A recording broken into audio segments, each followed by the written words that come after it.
YIP 8.0 ജില്ലാതല മത്സരത്തിൽ പങ്കെടുക്കുന്നവർക്ക് PPT സബ്മിഷനെ പറ്റിയിട്ടുള്ള കുറച്ച് കാര്യങ്ങളാണ് ഞാൻ പറയുന്നത്. ഈ PPT സബ്മിഷൻ WPS ഓഫീസ് എന്ന് പറഞ്ഞൊരു ആപ്ലിക്കേഷൻ ഉണ്ട്, അതുവഴി ചെയ്യാം. ഇതിൽ ചെയ്യുന്ന സമയത്ത് ഒന്നെങ്കിൽ ഇംഗ്ലീഷിലോ അല്ലെങ്കിൽ മലയാളത്തിലോ ഏത് ലാംഗ്വേജും യൂസ് ചെയ്യാം. ഇംഗ്ലീഷിലാണെങ്കിലും ഇംഗ്ലീഷിൽ ടൈപ്പ് ചെയ്യാം, മലയാളത്തിലാണെങ്കിൽ മലയാളത്തിൽ ടൈപ്പ് ചെയ്യാം. മംഗ്ലീഷിൽ ടൈപ്പ് ചെയ്യേണ്ട, ഇതിൽ 2 ലാംഗ്വേജിൽ ടൈപ്പ് ചെയ്താൽ മതി. ഇംഗ്ലീഷിലാണ് ടൈപ്പ് ചെയ്യുന്നതെങ്കിൽ നിങ്ങൾ ഇംഗ്ലീഷിൽ തന്നെ പ്രസൻറ്റ് ചെയ്യേണ്ടി വരും. മലയാളത്തിലാണെങ്കിൽ മലയാളത്തിൽ പ്രസൻറ്റ് ചെയ്യാം. ഇത് ഓരോ പേജിലും ഇപ്പം ഫസ്റ്റ് പേജിൽ ഫസ്റ്റ് തന്നെ വരുന്നത് ടൈറ്റിൽ ഓഫ് യുവർ പ്രൊജക്റ്റ് എന്നാണ്. അപ്പോൾ ആ ടൈറ്റിൽ ഓഫ് യുവർ പ്രൊജക്റ്റിൽ ആ ടൈറ്റിൽ ഓഫ് യുവർ പ്രൊജക്റ്റ് എന്ന് എഡിറ്റ് ചെയ്യുമ്പോൾ അത് റേസ് ചെയ്തിട്ട് ആ സ്ഥാനത്ത് തന്നെ നിങ്ങളുടെ പ്രൊജക്റ്റിൻ്റെ നെയിം, ഒരു പേര് നമ്മൾ കൊടുത്തിട്ടുണ്ടാവുമല്ലോ, ആ പേരിടുക. അതിൻ്റെ അടിയിൽ ടീം നെയിമാണ്. ടീം നെയിം കൊടുക്കുമ്പോൾ അവിടെ അത് റേസ് ചെയ്തിട്ട് ടീം നെയിം കൊടുക്കാം. അതിനുശേഷം തീമാണ്. അപ്പോൾ നിങ്ങളുടെ എന്തുമായിട്ട് ബന്ധപ്പെട്ട അല്ലെങ്കിൽ നിങ്ങളുടെ തീം എന്താ വെച്ചാൽ അത് എഴുതാം. പ്രൈമറി കോണ്ടാക്റ്റിൽ ടീം ലീഡറിൻ്റെ നെയിമും ഇമെയിൽ ഐ.ഡിയും ഫോൺ നമ്പറുമാണ് കൊടുക്കേണ്ടത്. ഇൻസ്റ്റിറ്റ്യൂഷന് AK മാറ്റ് സെക്കൻഡറി സ്കൂളിൽ നിന്ന് കൊടുക്കാം.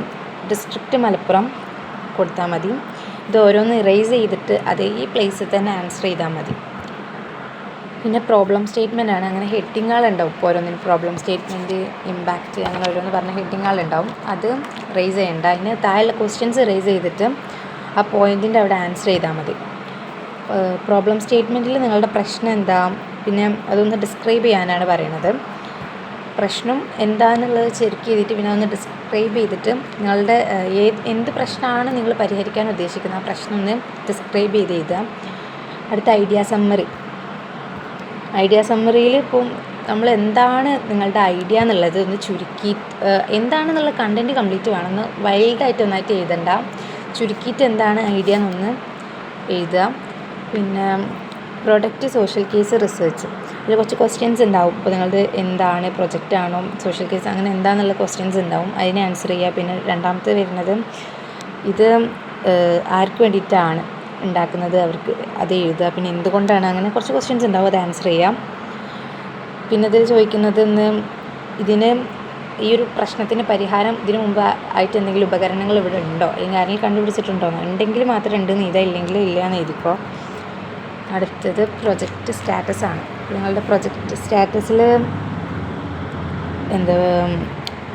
പ്രൊജക്റ്റ് ഐഡിയേഷൻ സ്റ്റേജ് ആണോ, അത് ഏത് സ്റ്റേജിൽ. അപ്പോൾ നമ്മളത് ഐഡിയ മാത്രമാണ് നമ്മളെ കയ്യിൽ ഐഡിയ മാത്രമേ ഉള്ളൂ എന്നുണ്ടെങ്കിൽ നമ്മുടെ ഐഡിയേഷൻ സ്റ്റേജ് ആയിരിക്കും.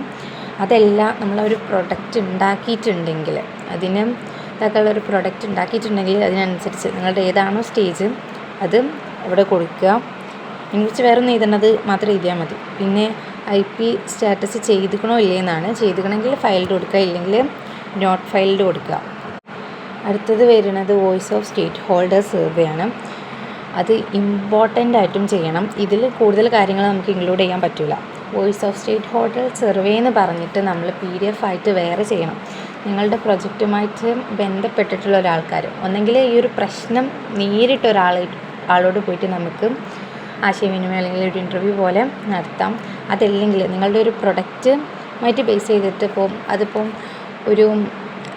ഇപ്പോൾ പോലീസുമായിട്ട് ബന്ധപ്പെട്ടിട്ടാണെങ്കിൽ അവരാണ് അത് ചെയ്യുന്നതെങ്കിൽ പോലീസ് സ്റ്റേഷനിൽ പോവാം. അല്ലെങ്കിൽ അങ്ങനെ ടീച്ചേഴ്സിന് വേണ്ടിയിട്ടുള്ള ഒരു ഇതാണെങ്കിൽ ടീച്ചേഴ്സിൻ്റെ അടുത്ത് പോയിട്ട് ഇൻ്റർവ്യൂ എടുക്കാം. അങ്ങനെ നിങ്ങളത് എന്തുമായിട്ട് ബന്ധപ്പെട്ടാണോ ഓലുമായിട്ടുള്ള ഒരു ഇൻ്റർവ്യൂ, ഒരു 5ഓളം ക്വസ്റ്റ്യൻസ് തയ്യാറാക്കണം. അപ്പോൾ നിങ്ങൾ ചോദിക്കുന്ന ക്വസ്റ്റ്യൻസിന് ഒന്ന് ഇട്ടിട്ട് ആ ഒരു ക്വസ്റ്റ്യൻ എഴുതുക. പിന്നെ അവർ പറഞ്ഞ ആൻസർ എന്ന് പറഞ്ഞിട്ട് എഴുതാം. പിന്നെ അത് പ്രസൻറ്റ് ചെയ്യുന്ന സമയത്ത് എന്ത് ചെയ്താൽ മതി, അതിങ്ങനെ നമ്മൾ പറഞ്ഞാൽ മതി, ഞങ്ങൾ അവിടെ പോയിട്ട് നടത്തിയ ഒരു സംഭാഷണം അല്ലെങ്കിൽ ഒരു ആശയവിനിമയമാണ്, അങ്ങനെ എന്തെങ്കിലും പറഞ്ഞിട്ട് പറയാൻ മതി. ഒരു ഇൻ്റർവ്യൂ പോലെ എടുത്തതാണെന്ന് പറഞ്ഞ് പ്രസൻറ്റ് ചെയ്താൽ മതി. വോയിസ് ഓഫ് ഇതിൽ എഴുതാനുള്ളത് ആർക്ക് വേണ്ടിയിട്ടാണ്, ആരാണ് നിങ്ങളെ കസ്റ്റമർ, സ്റ്റേറ്റ് ഹോൾഡർ എന്നാണ് ചോദിച്ചിട്ടുള്ളത്. പിന്നെ നിങ്ങൾ അവരോട് സംസാരിച്ചിട്ടുണ്ടോ എന്ന് ചോദിക്കുന്നു, അതിന് yes or no മാത്രം ആൻസർ ചെയ്താൽ മതി. അടുത്തതും നിങ്ങൾക്ക് എന്തെങ്കിലും ഇത് കിട്ടിയിട്ടുണ്ടോ ചോദിച്ചാലോ അതിന് yes or no ആൻസർ ചെയ്യാം. പിന്നെ അവിടുന്ന് നിങ്ങൾക്ക് കിട്ടിയിട്ടുള്ള ഫൈൻഡിങ്സ് ചോദിച്ചിട്ടുണ്ട്. അപ്പം അവിടെ നിങ്ങൾക്ക് ആ ഒരു സർവേ നടത്തിയിൽ നിന്ന് എന്താണ് മനസ്സിലായത്, അല്ലെങ്കിൽ അവിടെ നിന്ന് എന്തെങ്കിലും ചേഞ്ചസ് കൊണ്ടുവരാൻ തോന്നിക്കണോ, അങ്ങനത്തെ കാര്യമാണ് ചോദിച്ചിട്ടുള്ളത്. അത് ഒന്ന് എഴുതാം. Voice of stakeholder survey separate ചെയ്യുന്നതാവും ബെറ്റർ. ചെയ്യണം നിർബന്ധമില്ല, വേണമെങ്കിൽ ചെയ്യാം, പക്ഷെ ചെയ്ത് വെക്കുന്നതാവും better. Voice of stakeholder survey എന്തായാലും ചെയ്യണം, പക്ഷേ PDF വേണമെങ്കിൽ ചെയ്താൽ മതി. ഓക്കെ, അടുത്തത് കോമ്പറ്റീഷൻസാണ്. നിങ്ങളുടെ ഒരു പ്രൊജക്റ്റ്, അതായത് നിങ്ങളുടെ ഒരു പ്രശ്നത്തിന് പരിഹാരമായിട്ട് നിലവിലെന്തെങ്കിലും പ്രൊജക്റ്റോ എന്തെങ്കിലും ഉപകരണങ്ങളോ നിലവിലുണ്ടോ എന്നാണ് അതിൽ ചോദിക്കുന്നത്. ഉണ്ടെങ്കിൽ അത് എന്താണെന്ന് എഴുതുക, ഇല്ലെങ്കിൽ അത് എഴുതണമെന്നില്ല. പിന്നെ ചോദിക്കുന്നത് നമ്മളുടെ ഇത് എങ്ങനെയാണ് ഇതിൽ നിന്ന് വ്യത്യസ്തമാവുന്നത്, അവരുടെ പോരായ്മ ചോദിക്കുന്നുണ്ട്. പിന്നെ എങ്ങനെയാണ് ഇതിൽ നിന്ന് നമ്മളത് വ്യത്യസ്തമാവുന്നത് എന്നുള്ളത് ഇതാണ് ചോദിക്കുന്നത്, അത് ആൻസർ ചെയ്യുക.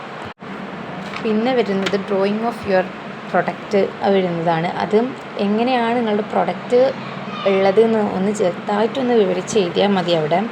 പിന്നെ അവിടെ ഇപ്പോൾ ചിത്രം വരയ്ക്കാൻ പറ്റില്ലല്ലോ, അപ്പോൾ നമ്മൾ ഡ്രോ ചെയ്ത് കണ്ട് ഇപ്പം അതിൻ്റെ ഒരു സ്കെച്ച് ഏകദേശം അതെങ്ങനെ ഇരിക്കുക എന്നുള്ള സ്കെച്ച് വരച്ചിട്ട് വേറെ ആക്കിയിട്ട് ഒരു A4 വരച്ച് ഫോട്ടോ എടുത്തിട്ട് പ്രസൻറ്റ് ചെയ്യുന്ന സമയത്ത് കൂടെ ഇതും കൂടെ പ്രസൻറ്റ് ചെയ്താൽ മതി.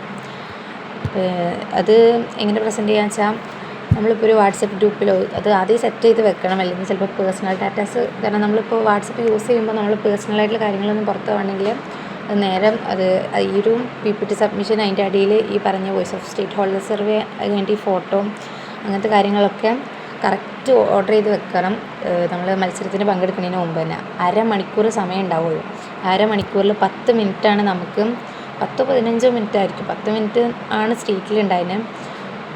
ആ ഒരു സമയത്തിൻ്റെ ഉള്ളിൽ നമ്മളിത് പ്രസൻറ്റ് ചെയ്ത് കഴിക്കണം. 14-13 പേജ് PPT തന്നെ വരുന്നുണ്ട്. പോരാഞ്ഞ് ഈ പറഞ്ഞ voice of stakeholder survey വരും. ഇത് ചെയ്യുന്നുണ്ടെങ്കിൽ അതും കൂടെ ചെയ്യണം. അപ്പോൾ എത്ര ഫാസ്റ്റായിട്ട് നിങ്ങൾക്ക് പ്രസൻറ്റ് ചെയ്യാൻ പറ്റുമോ അത്രയും ഫാസ്റ്റായിട്ട് ചെയ്യാം. പിന്നെ അവർ ക്വസ്റ്റ്യൻസ് ചോദിക്കും, നമ്മൾ ആൻസർ ചെയ്യാവും. അത് കുറച്ച് ടൈം എടുക്കുന്ന ഇതാണ്, അതുകൊണ്ടാണ് 10 മിനിറ്റ് കൊണ്ട് നമ്മളിത് പ്രസൻറ്റ് ചെയ്ത് കഴിക്കണം എന്ന് പറയുന്നത്. പിന്നെ YAP ക്യാമ്പിൽ ചിലപ്പോൾ നിങ്ങൾക്ക് പരിചയപ്പെടുത്തി തന്നിട്ടുണ്ടാവും ഒരു സ്റ്റോറി ബോർഡ് എന്ന് പറഞ്ഞുകൊണ്ട്. ഇത് ഈ ഒരു സ്റ്റോറി പോലെ നിങ്ങളുടെ പ്രശ്നവും അതിൻ്റെ പരിഹാരവും എഴുതുന്നതാണ് ഒരു ചാർട്ടിൻ്റെ പകരം A4 എഴുതിയാൽ മതി. അതും വേണമെങ്കിൽ ചെയ്യാം, ഒന്നെങ്കിൽ അത് ചെയ്യാം. അതാണ് ഈ ഡ്രോയിങ് ഓഫ് യുവർ പ്രൊഡക്റ്റിൽ ഉദ്ദേശിക്കുന്നത്. ഒന്നെങ്കിൽ അങ്ങനെ ചെയ്യാം, അല്ലെങ്കിൽ നിങ്ങളുടെ ഒരു ചിത്രം എങ്ങനെ ഉണ്ടാവും, അല്ലെങ്കിൽ നിങ്ങളുടെ ഒരു പ്രൊഡക്റ്റ് എങ്ങനെ ഉണ്ടാവും അത് ഒന്ന് ചിത്രമായിട്ട് വരയ്ക്കാം. അത് PPTയിൽ അതെങ്ങനെ ഉണ്ടാവും എന്ന് എഴുതിയാൽ മതി. വേണമെങ്കിൽ ഈ പറഞ്ഞ മാതിരി സ്റ്റോറി ബോർഡോ അല്ലെങ്കിൽ ഇത് ഉണ്ടാക്കിയിട്ട് നമുക്ക് സെപ്പറേറ്റ് കാണിച്ചു കൊടുക്കേണ്ടി വരും. അഥവാ നിങ്ങളത് ഉണ്ടാക്കിയ സാധനം പ്രൊഡക്റ്റായിട്ട് നിങ്ങളുടെ കയ്യിലുണ്ടെങ്കിൽ PPT സബ്മിഷന് ശേഷം ഈ പേജ് എത്തുമ്പോഴേ നിങ്ങൾ പറയണം, എൻ്റെ കയ്യിൽ ഇതുണ്ട്, PPT സബ്മിഷന് ശേഷം ഞാൻ പരിചയപ്പെടുത്തി തരാം എന്ന് പറയണം. അത് നിർബന്ധമാണ്.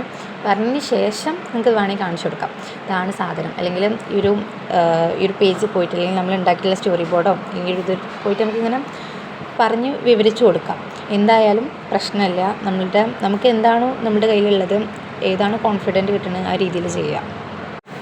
അടുത്തതൊരു 2 ടാബിളുണ്ട്. ഇൻവെസ്റ്റ്മെൻറ്റ് സപ്പോർട്ട് നീഡഡ് എന്ന് പറഞ്ഞിട്ടുള്ളൊരു ടാബിൾ. അതിൽ നമുക്ക് അവിടുന്ന് കിട്ടുന്ന നമ്മൾ ഇത്ര തുടക്കത്തിലാണോ അവസാനമാണോ വേണ്ടത് പൈസേൻ്റെ സഹായം, സാമ്പത്തിക സഹായം, അങ്ങനത്തെ കുറച്ച് കാര്യങ്ങളാണ് ചോദിക്കുന്നത്. അതിന് ആൻസർ ചെയ്യാം. അടുത്ത ടാബിൾ പ്രൊജക്റ്റ് ഷെഡ്യൂളാണ്. അപ്പം അതും ഒരു ടാബിളായിട്ടുള്ളത് ആൻസർ ചെയ്യുക. അതിപ്പോൾ 5-6 വരുന്നുണ്ട് സീരിയൽ നമ്പേഴ്സ്. അതെല്ലാം ചെയ്യണമെന്നില്ല, 1-2 എത്ര ഉണ്ട് അത്ര ചെയ്താൽ മതി. അത് പിന്നെ അടുത്തത് ഇമ്പാക്റ്റാണ്. ഇമ്പാക്റ്റിൽ നിങ്ങളുടേത് എങ്ങനെ ഇമ്പാക്റ്റ് ചെയ്യുന്നു എന്നാണ് ചോദിക്കുന്നത്. ഒരുപാട് ക്വസ്റ്റ്യൻസ് ഉണ്ട്, അതിന് ആൻസർ ചെയ്യാം. അടുത്തത് സപ്പോർട്ട് എക്സ്പെക്റ്റഡ് ഫ്രം YAP. നമ്മൾ YAPയിൽ നിന്നും എക്സ്പെക്റ്റ് ചെയ്യുന്ന സപ്പോർട്ട് എന്താണെന്നാണ് ചോദിച്ചിട്ടുള്ളത്. അതിൽ 2 ക്വസ്റ്റ്യൻസ് ഉണ്ട്, അതും ആൻസർ ചെയ്യുക. അതായത് ഇവിടെ നിന്നും നമുക്കിപ്പോൾ നമ്മൾ ഓൾറെഡി ഐഡിയേഷൻ സ്റ്റേജ് ആണെങ്കിൽ ഇതൊരു പ്രൊഡക്റ്റായിട്ട് യൂസ് ചെയ്യാൻ നിങ്ങളുടെ സപ്പോർട്ട് കിട്ടുമെന്ന് പ്രതീക്ഷിക്കുന്നു, അങ്ങനത്തെ രീതിയിൽ ആൻസർ ചെയ്യാം. അടുത്ത ടീം ഓവർവ്യൂ ആണ്. അതിൽ നിങ്ങളുടെ ഫസ്റ്റ് ടീമിനെ ഇൻട്രൊഡ്യൂസ് ചെയ്യാം. അപ്പം ടീം ലീഡർ എന്ന് പറഞ്ഞിട്ട് ടീം ലീഡറുടെ പേര്, പിന്നെ 2 പേരാണെങ്കിൽ ആ 2 പേരായിട്ട് ഇത് ഞങ്ങളുടെ ടീം മെമ്പേഴ്സാണ്, നിങ്ങൾ 3 പേര് അടങ്ങുന്നതാണ് ഞങ്ങളുടെ ടീം, അങ്ങനെ എഴുതാം. അല്ലെങ്കിൽ 2 പേരാണെങ്കിൽ അടുത്ത ഒരാളുടെ പേര് എഴുതിയിട്ടും ഞങ്ങൾ 2 പേര് അടങ്ങുന്നതാണ് ഒരു ടീം എന്ന് പറഞ്ഞിട്ട് ടീം എഴുതുക. പിന്നെ നിങ്ങളുടെ പ്രൊഡക്റ്റിനെ പറ്റി ചോദിച്ചിട്ടുണ്ട്, അതും കൂടെ ആൻസർ ചെയ്യാം. പിന്നെ അഡീഷണൽ ഇൻഫോർമേഷൻ ഇഫ് എനി എന്നുള്ള ഭാഗത്തും വേണമെങ്കിൽ മാത്രം അറ്റൻഡ് ചെയ്താൽ മതി, അത് നിർബന്ധമുള്ള ഷീറ്റല്ല. അഥവാ ഇനിയും കാര്യങ്ങൾ ഇതിൽ ഉൾപ്പെടുത്താനുണ്ട്. ഈ ക്വസ്റ്റ്യൻസിലൊന്നും നിങ്ങൾക്ക് ചില കാര്യങ്ങൾ പറയാനുണ്ടാവും, ആ കാര്യങ്ങളിലൊന്നും ഈ ക്വസ്റ്റ്യൻസിൽ ഇല്ലെങ്കിൽ അത് പോയിൻ്റ് ആയിട്ട് തന്നെ എഴുതണം. ഇപ്പോൾ 2-3 കാര്യം ഉണ്ടാവും, 3 പോയിൻ്റായിട്ട് എഴുതാം. ഒറ്റ കാര്യമുള്ളെങ്കിൽ അത് എഴുതാം, പോയിൻ്റ് ഇല്ലെങ്കിൽ അത് എഴുതേണ്ട ആവശ്യമില്ല, അത് നിർബന്ധമില്ല. ഇത് ഇങ്ങനെയാണ് ചെയ്യേണ്ടത്. ഇനിയും നമ്മളിപ്പം ഇൻ്റർവ്യൂ പോലെ ആകുമ്പോൾ നമുക്ക് ഒരു സമയം തന്നിട്ടുണ്ട്. അപ്പോൾ ഒരു അരമണിക്കൂറോളാവും സമയം ഉണ്ടാവുക. അതിൻ്റെ ഉള്ളിൽ നമ്മൾ സബ്മിറ്റ് ചെയ്ത് പ്രസൻറ്റ് ചെയ്യണം. PPT 13-14 പേജ് വരുന്നുണ്ട്. അത് സബ്മിറ്റ് ചെയ്യുമ്പോൾ ഒന്നെങ്കിൽ നമ്മളിത് കൊടുത്ത പോലെ റീഡ് ചെയ്യുക, പെട്ടെന്ന് റീഡ് ചെയ്ത് കൊടുക്കുക, അവർക്ക് മനസ്സിലാവുന്ന രീതിയിൽ റീഡ് ചെയ്യുക. അല്ലെങ്കിൽ ഒരു പേജ് എടുത്ത് ഫസ്റ്റത്തെ പേജ് എന്ന് വരുമ്പോൾ പ്രോബ്ലം സ്റ്റേറ്റ്മെൻ്റ് ആണ്. അപ്പോൾ പ്രോബ്ലം സ്റ്റേറ്റ്മെൻറ്റ് എന്ന് പറഞ്ഞിട്ട് എന്താണ് നിങ്ങളെ പ്രോബ്ലം അത് മാത്രം പറയാം, അല്ലെങ്കിൽ അത് ഫുള്ള് റീഡ് ചെയ്ത് കൊടുക്കാം. പ്രോബ്ലം പറയുകയാണെങ്കിൽ അവൻ കുറച്ചും കൂടെ നല്ലത്. കാരണം 10 മിനിറ്റ് കൊണ്ട് നമുക്കിത് ഇതും കഴിക്കണം, പോരാഞ്ഞ് വോയിസ് ഓഫ് സ്റ്റേറ്റ് ഓൾറെഡി ചെയ്യുന്നുണ്ടെങ്കിൽ അതും അതിൻ്റെ കൂടുതൽ കാര്യങ്ങൾ കൊടുക്കാനുള്ളവരാണെങ്കിലും എന്തുകൊണ്ടും നല്ലത് വായിക്കുന്നതിനേക്കാളും നല്ലത് പറഞ്ഞു കൊടുക്കണ്ടാവും. കാരണം അത് ഓൾറെഡി അവർക്ക് നമ്മൾ ഈ ഒരു PPT സബ്മിറ്റ് ചെയ്തിട്ടുണ്ടാവും. അവരത് വായിച്ചിട്ടാവും നമ്മളോട് ക്വസ്റ്റ്യൻ ചോദിക്കാൻ തയ്യാറായിട്ടാവും വന്നിരിക്കുക. റീഡ് ചെയ്യുന്നതിനെക്കാട്ടി എന്തുകൊണ്ടും നല്ലത് നമ്മൾ പറയുന്നത്. കാരണം നമുക്ക് എല്ലാ കാര്യവും ഇതിൽ ഉൾപ്പെടുത്താൻ പറ്റില്ല. ഒരു ലിമിറ്റ് വരെ മാത്രമേ നമുക്കിതിൽ എഴുതാൻ പറ്റുള്ളൂ.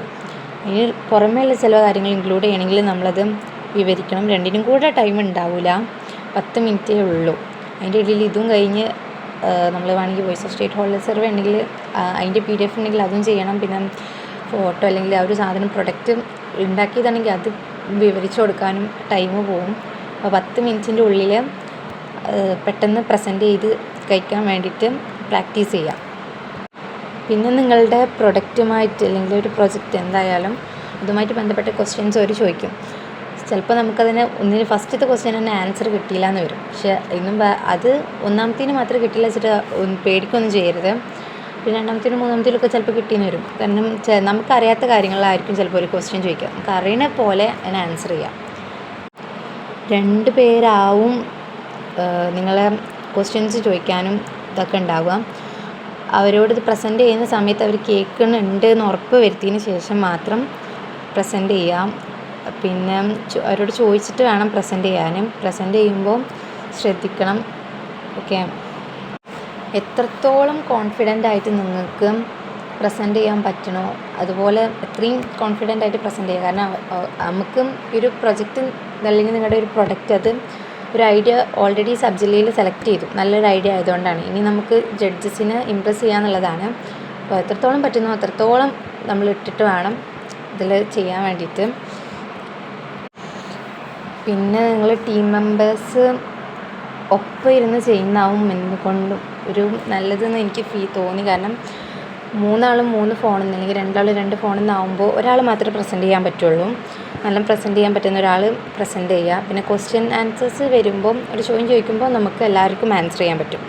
അപ്പോൾ പല ഭാഗത്തു നിന്നാകുമ്പോൾ ചിലപ്പം 2 ആൾക്കും ആൻസർ കിട്ടിയിട്ടുണ്ടാവും. ഇപ്പോൾ 2 ആളും കൂടെ പറയുമ്പോൾ ചിലപ്പോൾ അതൊരു നമുക്ക് ജഡ്ജസിനൊരു ഇത് തോന്നണ്ടല്ലോ. അപ്പോൾ അതുകൊണ്ട് 3 ആളൊപ്പം ഇരിക്കുക അല്ലെങ്കിൽ 2 ആളൊപ്പം ഇരുന്ന് ചെയ്യുമ്പോൾ ആവും കുറച്ചും കൂടെ നല്ലതെന്ന് തോന്നുന്നു. ഇനി 2 അത് നോക്കിയിട്ടും ഇതാക്കിയിട്ടൊക്കെ നിങ്ങൾ ആൻസർ ചെയ്യാം. അപ്പോൾ ഓക്കെ.